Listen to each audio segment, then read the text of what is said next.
পাওয়া যায় গাঞ্জা? কই সে? কই সে মামা কই? সামনে এই যে গাড়িগুলো দেখতেছেন না, এই চিপার মধ্যে শালা এই রোড দিয়ে যখনই যাই তখনই শালা গাঁজার গন্ধ পাই। কোন শালায় যে এই যায় গাঁজা খাই, এই গাঁজা কো হালারে যদি একটু পাইতাম আমি, আমি এই জায়গায় পাই না। কোন হালায় যে গাঁজা খাই এই জায়গাটাই, হ্যাঁ?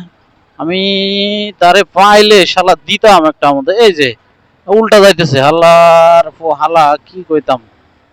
হুম, গাঁজার গন্ধে এই এলাকাটা ছেয়ে যায় একেবারে। কই রে হালার পাহালা কই? এই রোডটা এখান থেকে গাঁজা খাই কোন হালায় দেখি। আজকে তারে পাইলে খায়ালামু, পুরা খায়ালামু। কই? ও পুলিশের গাড়ি আছে যেহেতু, সেহেতু মনে হয় রিক্স নিয়ে হালার পালায় যায়, থাকবে না আজকে। যেদিনে যায় দেখি ভাই ওই জায়গায় গাঁজার গন্ধ, মানে রাস্তার মেন রোডের মধ্যে গাঁজার গন্ধ। কেমনে কেমনে? এ মামা, এই ওই মামাটা কই? ওই জিনিস যে পানে না, আচ্ছা। দেখছেন, বললাম না যে গাঞ্জা মঞ্জা পাওয়া যায় যে জায়গায়। কই সে হালাই কই? দেখছো, আমি যা ভাবছিলাম আসলেই তাই। কারে জিগামু কারে?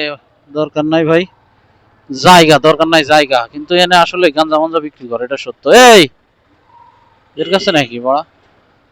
তবে বিক্রি হয় এখানে, কেউ একজন আছে যে শালা গাঞ্জা বিক্রি করে শালা, নাহলে গাঞ্জার গন্ধ এই জায়গায়, গাঞ্জা খায়ও বিক্রিও করে এই জায়গায়।